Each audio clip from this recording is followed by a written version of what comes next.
The air of Texas hung heavy, like a warm shroud over Samuel Douglas's ranch. It wasn't the weight of the summer sun, but the burden of injustice. Standing before the door of his home, built with his own hands, Samuel trembled, not from fear, but from a powerless rage rising through his spine. Before him, Colonel Lawson Whitman Sutton, mounted on a black horse that seemed carved from arrogance itself, held a document as if it were God's own word. "The law is the law, Douglas," the colonel said, a thin smile that didn't reach his cold eyes. "This property now belongs to the Western Development Company." Matters of progress. Progress to Sutton smelled of gunpowder and the tears of good men.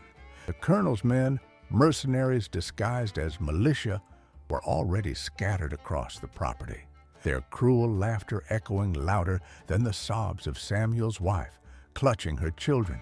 Leaning against a wooden fence about 50 yards away, another man watched it all in silence. His name was Crockett. He didn't carry the fame of his legendary relative, but he carried the same weight on his shoulders, the responsibility of a name that meant something in that land. He was just a hunter, a wanderer, but his eyes had seen more battles and betrayals than most generals. He watched the colonel, the paper, the way Samuel Douglas's hand clenched into a fist, blood trickling between his fingers. Sutton noticed Crockett's gaze. It was a look he couldn't decipher. It wasn't defiant, nor fearful. It was simply heavy, like a judge's. The colonel dismissed it, labeling him a nobody, a dust mote the wind would soon blow away. Crockett turned his back and walked away. The sound of the gate being torn from its hinges etched into his mind. He spoke not a word. He drew no weapon. In that moment, he was just a witness to the kind of power that rotted Texas from within, a cancer using the banner of freedom to justify tyranny. As he walked, a memory surfaced, sharp as the midday sun. An old friend, a retired Texas Ranger, had told him months ago in a smoky saloon in San Antonio, "Watch out for Sutton.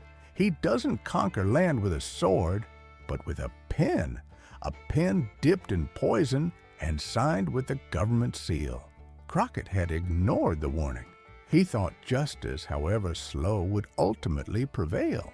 He had faith in institutions, in the men who had bled to found this place. Now, he saw that faith alone didn't build fences or protect families. That misjudgment now had the face of a child crying in its mother's arms, watching its home being stolen. Injustice was no longer a distant story. It had a smell, a sound, a face. And Crockett's silence, which Sutton mistook for weakness, was, in fact, the sound of something dangerous awakening. You believe an ordinary man cannot stand against power. Wait until you see what happens when honor is wounded. Samuel Douglas's humiliation didn't end when he lost his land. It spread like wildfire in dry grass. Colonel Sutton made sure the story was told his way.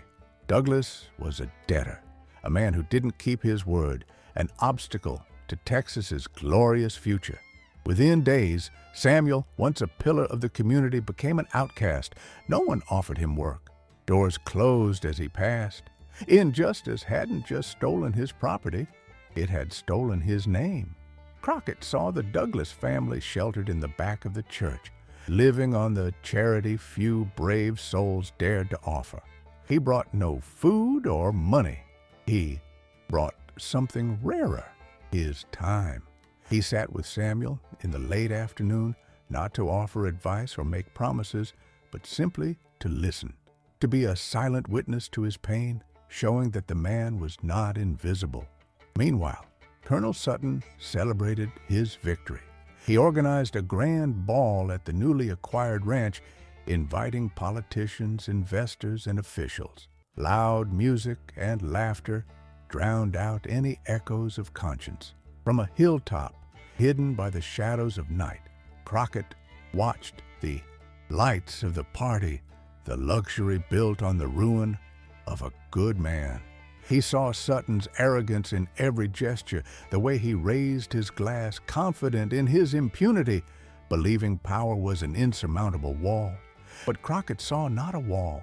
He saw a fragile structure made of fear and lies. He began to notice the cracks. Sutton's soldiers were loyal only to money. The colonel himself, behind his facade of authority, was an insecure man, needing applause and flattery to feel strong.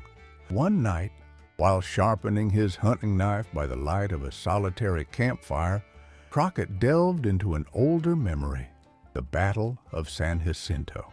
He was young, but he already had the quiet gaze of one who understood death. He remembered a captain, a man he admired dying in his arms. The captain's last words weren't about glory or vengeance. They were a simple plea. Make it count, boy. Don't let them make a mockery of our sacrifice. For years, Crockett honored that promise, fighting in battles, defending the frontiers. But now he understood. The real threat wasn't from outside, from enemy armies. It came from within, from men like Sutton, who used the sacrifice of heroes to enrich themselves. He was failing his promise. Every humiliation suffered by Samuel Douglas was a shovelful of dirt thrown onto that captain's grave. The colonel didn't know it, but by stepping onto that ranch, he had just awakened the wrong man. The change in Crockett wasn't announced by shots or shouts. It began with silent steps and questions asked in the right tone. He wasn't looking for gunslingers. He was looking for stories. And the best storyteller in town was Ella Underwood, the widow who ran the general store. Her eyes held an ancient sadness, but also a steel strength. Crockett entered the store not to buy supplies, but to observe. He saw her deal with Sutton's men with a cutting coolness, an efficiency that was, in itself, a form of resistance. He waited until the end of the day, when the last customer left. "Mrs. Underwood," he began, his voice low, almost a whisper, "I've heard your husband was a fine surveyor, the best in the territory." Ella's eyes narrowed. "He was," she replied, her guard up. "A hunting accident took him. At least, that's what they said." The air grew thick. There, in that silence, an alliance was born. Crockett didn't need to explain. Ella saw in his eyes the same thirst for justice that consumed her. She led him to the back of the shop and opened a wooden chest. Inside, carefully stacked, were her husband's diaries and maps. "He was mapping the lands for the colonel," she said, her voice choked. "He started noticing things, overlapping titles, old markers disappearing overnight. He told me Sutton wasn't buying Texas. He was stealing it, piece by piece, using the law like a thief uses a crowbar. A week before his death, he had made one last map, one that compiled all the frauds. That map was missing, but the diaries, filled with notes and suspicions, were there.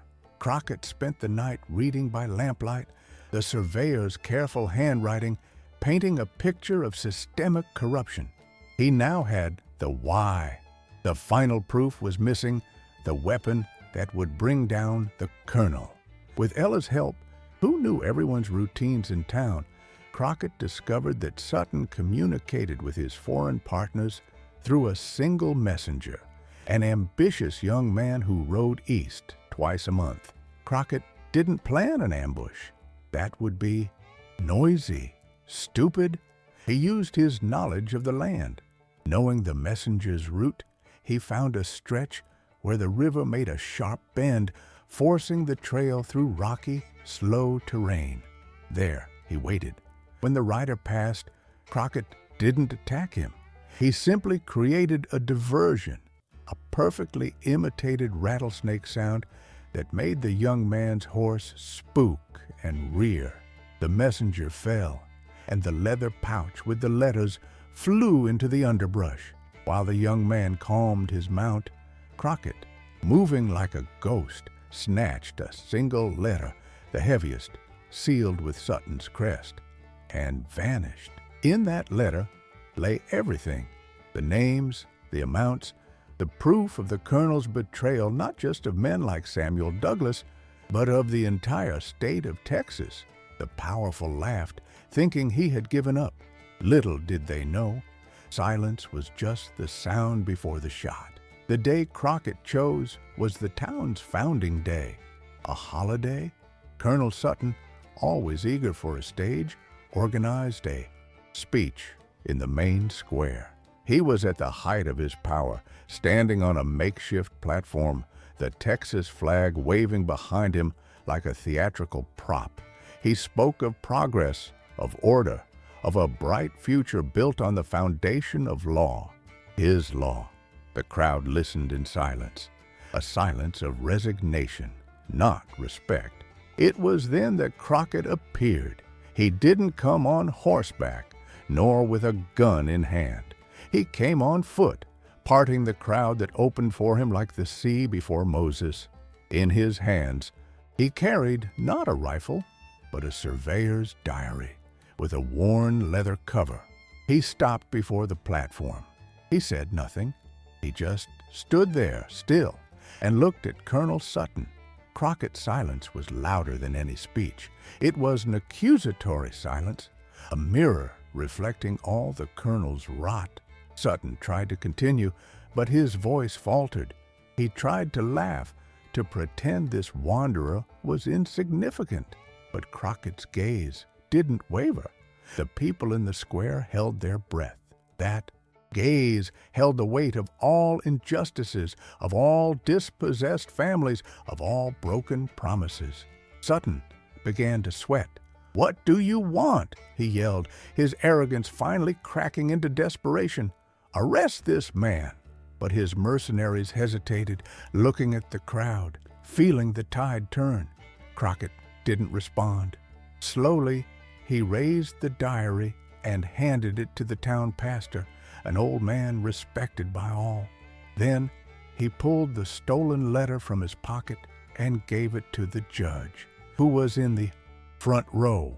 The pastor opened the diary to a marked page and, with a trembling but firm voice, read Thomas Underwood's annotation about the night he discovered Samuel Douglas's property title had been forged at the colonel's direct order. Then the judge opened the letter and read aloud Sutton's agreement to sell the stolen lands to a foreign company, betraying Texas's interests. A shocked murmur swept through the crowd, turning into a growl of fury. The truth, simple and raw, had disarmed the colonel. His men, seeing that the gold had run out and that they were now on the wrong side of history, began to drift away, disappearing into the crowd. Lawson Whitman Sutton stood alone on his platform, stripped of his power, condemned not by a bullet, but by a silent gaze and 2 sheets of paper. When the people gathered in the square and saw the colonel disarmed, no one cheered. They simply tipped their hats in respect for the man who delivered justice without spilling hate. Justice in Texas, when it arrives, comes like a flood. The Texas Rangers, alerted by an anonymous message sent by Ella, arrived the next day. They found Lawson Whitman Sutton locked in his own mansion, a broken man drinking to forget that his paper empire had crumbled. He was taken without resistance, not as a colonel, but as a common criminal. The lands were returned to their rightful owners. The first thing Crockett did was go to Samuel Douglas's ranch, not to receive thanks, but to help raise the first post of the fence that Sutton's men had torn down. As they set the wood into the earth, Samuel tried to find words of gratitude. Crockett simply nodded. "The land remembers who treats it with respect," he said, his only sentence on the matter. He didn't stay for the celebrations. The town saw him as a hero, but he didn't feel like one. He felt only like a man who had finally paid an old debt to a dying captain. He visited Ella Underwood one last time. He left her husband's diary on the counter. He was a good man, Crockett said. His courage was not forgotten. Ella smiled, a true smile for the first time in years. Nor was yours, Mr. Crockett. He departed at dawn, a lone rider against the rising sun. As silent in his departure as he had been in his arrival, he sought no glory or recognition. His reward was seeing smoke rise from the chimney of Samuel Douglas's home, the sound of children laughing where despair had once reigned. Those who died for this land still live in every sunset, every ranch, every prayer. Texas does not belong to those who rule. It belongs to those who stand firm. Sutton tried to destroy that man, but ended up destroying himself. In Texas, true vengeance is living free when the enemy lives bound to their own past. If you were moved by this story of courage and honor, and believe that the values of freedom and justice must be defended, subscribe to our channel. Share this video with everyone who is proud of their roots and the strength of their people. And don't forget to comment from what part of the world you're watching. The fight for a just home is a universal story.